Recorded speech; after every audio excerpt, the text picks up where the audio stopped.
Welcome back to the Disaster Tough Podcast. I'm your host, John Scardena.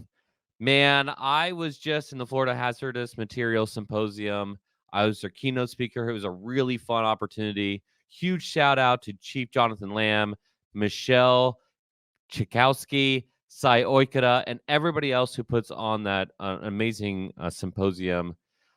I shared a comment that was apparently recorded and put on kind of the recap video. And the comment that I made was that you can trust the symposium because it's actual practitioners who are leading the symposium.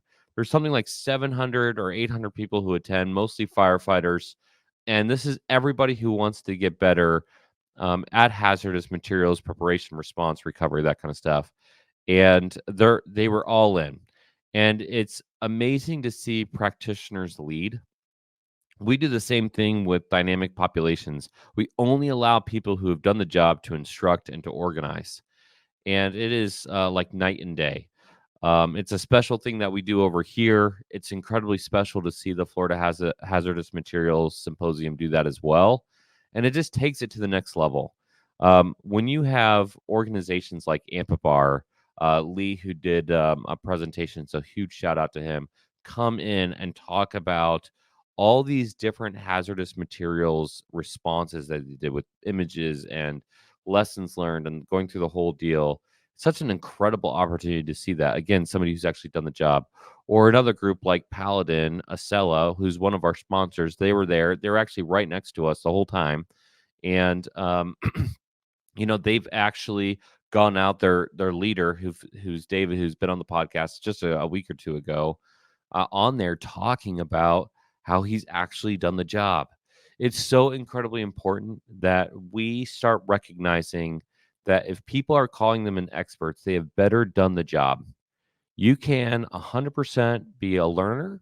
You can you can be somebody who is quote unquote an apprentice. You can be a specialist. You can get into the field, as quote unquote a college graduate or anything else. But are you an expert? And what sets apart an expert from somebody who has has an academic background? So no discredit to people like me who have a degree or anybody else who's listening to the people who have a degree. However, it's incredibly important that we start learning from people who not just have the degrees, but have the experience as well. And Brad and I talked about this on a podcast. I think Steve Johnson and I talked about this on a podcast. So I won't take all your time thinking about that. But I will say it was something special to have people who have done the job to organize the event. And honestly, shout out to my own organization at the Readiness Lab and with Doberman, even Impulse. Everybody who is involved has done the work to be able to say, hey, they know what they're talking about. They also know all the rules. And that's very important. Real quick, we're going to pause for this week's Disaster Tough endorsements. The L3 Harris Extreme 400p radio solves problems and is specifically designed for emergency services. How do we know? We field tested it with medical, urban search and rescue, and collapse and confined structures. This radio is amazingly tough. Check out the L3 Harris Extreme 400p radio at l3harris.com right now. How do you spell Doberman Emergency Management? EOP, OEP, HVA, HMP, Thyra, TTX, Drone, PDA. Whenever you need an expert, Doberman Emergency Management field experts are there for support. Contact an expert at DobermanEMG.com today. If you served in the military, you've probably worn Proper Apparel. Proper Apparel is now reaching out to first responders and those who love the outdoors. Check out Proper Apparel. From the outdoors to the EOC, wear proper. Okay, let's jump back in. There has been many inklings of ideas of like, we don't need degrees anymore in EM, which is ridiculous, by the way. We don't need formal education. We don't need this, do that. I'm not ever discrediting education. I think we actually need a lot more education. I think we need to implement a lot more data science and technology into our field. We're so far behind where we could be. At the same time, we also need to learn to tip our hat where it's due, and people who have done the job, especially successfully, there's a difference there as well. But we need to tip our hat to them. So that being said, big shout out to the Florida HazMat Symposium for everything that they've done, for all those presenters, everybody's putting it together. I was so incredibly grateful to be able to provide my own comments to the group and hear other people as well. So with that being said, what is today about? Today is about kind of lessons learned. So if that one is kind of a nod to saying, hey, if you talk to somebody and they call themselves an expert, look at their background. Maybe that's a lesson learned that we especially gained the last couple of years here on our side. But every year I do this thing where I sit down and I think about like kind of the big lessons learned that I gained personally or that I needed to relearn as I interacted with different people and projects and, travel and the whole deal. I'm not going to share all those today, but a couple of the things I want to share are some of the big ones.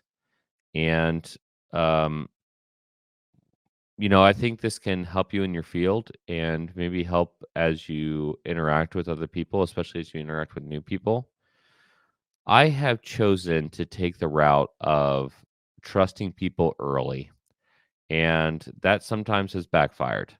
Um, However, by being kind and generous to people, you always give people the opportunity to be at 100% with you. And if you want to start off with 100% with other people, that's fantastic. If you're an untrusting person, I don't know, maybe you want to look at that. But one of the lessons I learned this year was when people have an opportunity to be good or be selfish, it is fascinating how quick they are able to make that decision and the impacts of that. If you're a good person, most likely when you're presented with a problem, no problem. You just move on and it's a distraction and you can keep on being a good person. However, if you've allowed yourselves to justify here a little bit, justify there a little bit, it's amazing how fragile and how fast that foundation can become. And in my experience, especially last year, oh my goodness, it was shocking how fast those foundations crumbled for some other people that we previously worked with. And it was so little, and it was like that was it. That was the thing that got you. That's why you compromised your integrity. And quite frankly, we've seen it now a couple times as I've talked to other business owners and I've other talked to other people in the private sector, especially. Man, it is shocking how much that happens and how fast that happens. It's only happened to us a few times over the last 4 years. They've all been pretty bitter each time it's happened. But I'll meet somebody else. Like I meet somebody else who I'm like sharing this experience with, and I'll give them more details on it. And they like give me this look like first time. Like those are amateur numbers. You got to pump those numbers up. They interact with so many people that it happens more frequently to some other people. But in my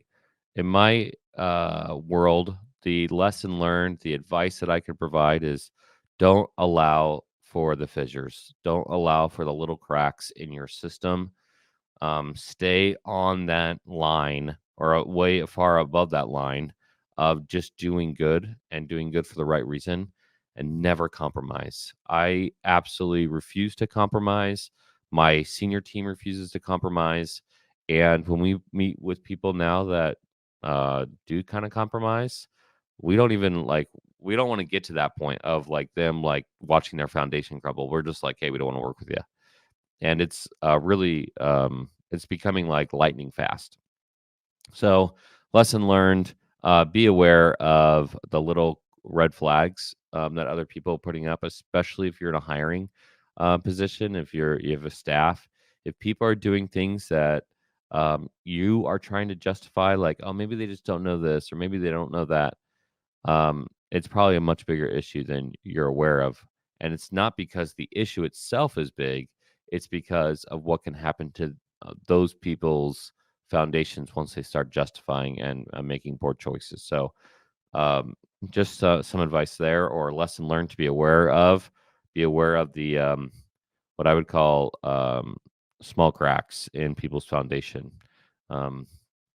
The other lesson learned is delegation. Man, here's kind of a personal story, but for those who know me, they know that I am relentless, which is a blessing, but it is also exhausting for me personally sometimes. You might be like this, especially if you're an emergency manager or you're an emergency response, where like because the mission is so incredibly important, whatever your mission is, you're just not a person who allows yourself to let it go incomplete, and you want to provide the highest quality that you can.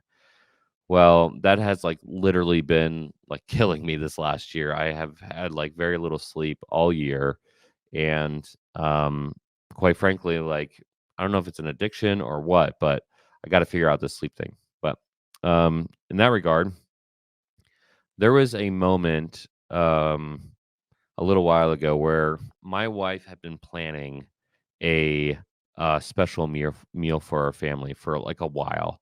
We both lived in Japan. It's going to be a Japanese meal. We're really excited for it. It probably wasn't that big of a deal, but it was a big deal to her, and it was a big deal to me, especially me, because I knew that she was excited about it, and it was supposed to not work that night. Well, things got busy that day. Everybody calls for my attention. Um, some of the people that we interact with from afar sometimes forget that I have many other things on the plate. Anyways, so I just want to keep people happy and keep the projects moving, and so I worked way too late. I rushed home, got home around 6:55 p.m., and I had 5 minutes to put my little kids down. They go to bed at 7, and so I got 5 minutes with them alone. And then I was like, "Hey, I gotta go back to work." And my wife was so kind and polite. She's like, "All right, like, good luck. Hopefully you're doing okay." She knew I was like really busy and probably overwhelmed a little bit. And as I was leaving the house, I realized that that meal was on the stove, and that I totally had missed the dinner. And that was not a fun moment for me. I really felt like I let down my family, and it was because my priorities weren't in order. And so there's a couple lessons learned here. Um, on on the way back to work, I was like punching the steering wheel kind of thing, just like really frustrated at myself and how tired I was. But I also had to do some self reflection and realized I wasn't delegating enough, or we need to hire new people, more people. And you see the catalyst of that if you follow the Doberman side of the house on LinkedIn, you see that we hired an incredible COO, Denny Adams. She just started. We're really excited about that.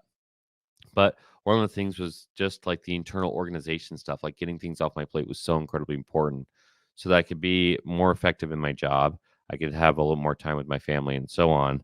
And while I do delegate some responsibilities, historically speaking, and you might be like this as well, if the product or the draft isn't up to par, I know that people have done a lot of work on it, as well as if I just do it, it'll just take me an hour to fix it. I'll give that excuse, or hey, I don't have time to train this because we have so many things happening at the same time, and I would do it myself, and really I needed to trust my team more. Funny enough, we're talking about trust. So um, I just let it break. I just said, fine. Like here on out, my COO is going to be our gatekeeper to me. We're going to delegate as much as humanly possible, and I'm gonna now take my time training other people. In full disclosure, I hate training. I love mentoring, but I hate training. But I'm just going to try to get other people up to speed, especially if they're newer, to doing it. And if they provide me a draft, I'm going to provide some comments and let them do that draft. And honestly, as a person who's kind of a little OCD and demands the highest quality from themselves and from others, that's a thing I had to let go on. And you would think like I would have learned that lesson, whatever, 10 years ago. And maybe I knew it 10 years ago. But like the business is oh my gosh, it's like my whole world right now. Like it has to be successful. Like there's no other option. There's no plan B for me. And so, you decide to go all in and work too much, and ironically, it can backfire, right? So, that's a kind of a personal one, but yeah, delegate and trust your team. Have a gatekeeper if you're the person in charge.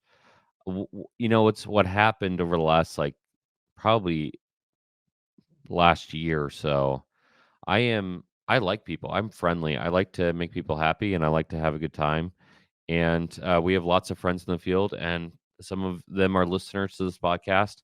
But what ended up happening is because of my informal relationship with so many people started talking to me as if they like I was their only priority or they were my only priority. And quite frankly, they're not. Like, not only do I have many things on the plate, but the second half of that lesson learned is just getting priorities in order. And that includes putting people back in their place. That place doesn't always have to be a negative place, but it just means, hey, uh, I'm leading in a company that has 77 different products. We have several full-time staff members and a lot of contractors, and we're all over the world. And uh, that's not a me problem. That's a somebody else problem. And we're gonna start implementing that in healthy and positive ways to set those healthy boundaries. I guess that'd be the third part of that same lesson. But it all stemmed from missing a dinner that like my wife never called out. She never mentioned it. It wasn't a negative thing. She's been incredibly supportive and helpful and kind. And yet it was important to me to support my other half. And I didn't do it. So game over. We're changing things. I'm excited already for what Denny's providing to the team, and as I've provided more guidance to the team, saying, "Hey, I'm taking more things off my plate. You're going to be doing things more."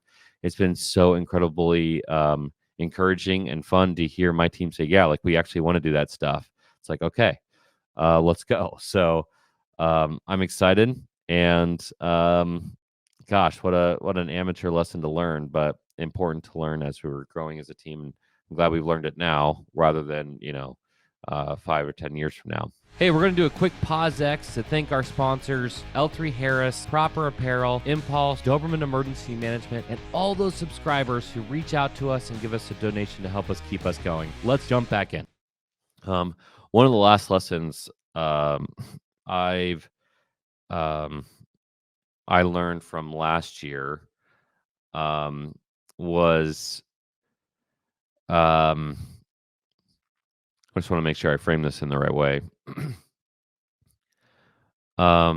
Take the moment as a special moment. And one of the great ways to remember special moments is to write it down. We're all so busy. After actions are a part of our field, so we kind of do that. But even these little comments here and there that you can make for yourself, where you can remember something happened and how it happened, um, definitely worth it. It's something that I tried to work on last year. One of the lessons I learned throughout the year was that I'm like, oh yeah, that happened. Oh yeah, that happened. Oh yeah, that happened. A lot of these really cool things, and a way to be more grateful for that experience and for those people to be involved with them.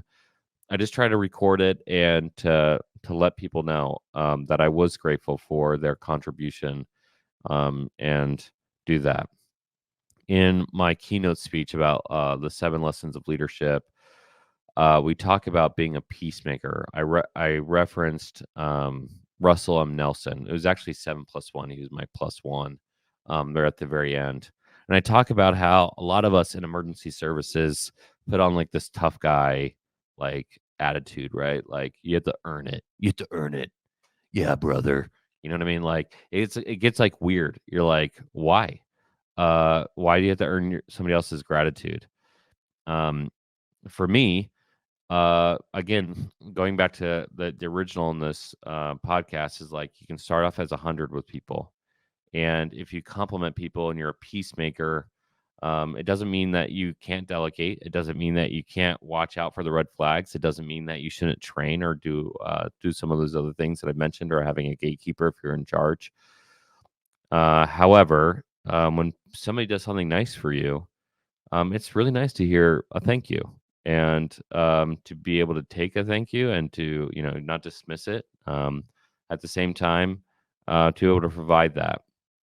I have noticed such a huge blessing in my life by trying to be a peacemaker for other people, trying to learn to be a peacemaker.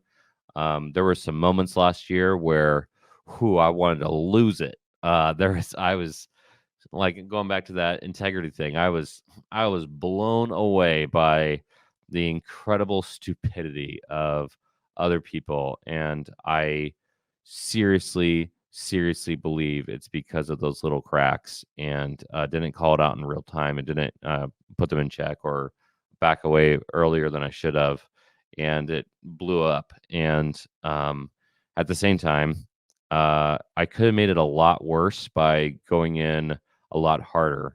And I had great lawyers and I had great friends, and we had talked about it. And ultimately, I believe those people just made horrible choices. And I just hope, weirdly enough, I hope the best for them. I hope that woke them up a little bit. And instead of like going like rage mode, I just went into like calculated mode and like logistical mode, and just be like, all right, like what is right, what is not right. And if something was not right, I just, eventually just backed away. And because I wanted to be a happier person, like be that peacemaker. It's like, whatever. It's like, ultimately, it doesn't matter for me. It's a distraction. So remove distractions. Again, I'm talking about this quite a bit on this podcast too. You can imagine where I'm at, but um, there's some lingering things. I think this year I'm going to try to have the lesson of not holding grudges. um, but uh, I'm hoping that there is a difference between a grudge, because I'm not really don't really care to be vindictive. I don't want other people to fail necessarily, but just being wise enough to not fall into the same kind of situations ever again. So, um, make the changes where you need to make the changes. Stay positive. Be a peacemaker. Sometimes that peacemaker is, going the legal route. Sometimes the peacemaker is letting things drop, and sometimes it means letting people go, and also sometimes it means complimenting people. It means a lots of different things. Um, but ultimately, for me, being a peacemaker and trying to be somebody who's doing good in the world means um, being calm and collected and not making an emotional decision when I should be making a logical decision. And it means being compassionate enough to recognize that everybody, myself included, needs to learn lessons. And we're all on different areas of our own journey. So those are the lessons I learned from last year. There's a few more, but I'll probably hold that off for either like a social media post, maybe a blog post, where I don't talk about so many so many negative things. People are like, "What are you talking about? What happened last year?" But anyways, hey, if you listen this far, I have a question for you. I'm like really sick of the Disaster Tough podcast theme song. Thinking about changing it. If you love it, let me know. If you hate it, let me know. If you don't care, I actually kind of curious to see if it's a big deal or not. But I hear it. I mean, how often do I hear this every time I play it? So, um, thanks for listening to the podcast. If I can be a peacemaker or be grateful for people who are listening in, my lessons are, you know, personal, and I'm grateful that you get to hear them out, and hopefully you can apply them. Some of them might be seem super obvious to you. Some of it might be new to you. I don't know, but if you've learned lessons last year that will help you become a better leader this year, I would love to know what they are. I'm always open to the community. Let me know in the comments. Send me an email. Do the thing. And with that, I will see you for the next podcast episode. Hoping it's going to be Pete. We'll find out. I don't know who's next, but we'll see you for the next time. Give us that 5-star rating, subscribe, the whole deal, and we'll see you for the next one. Peace.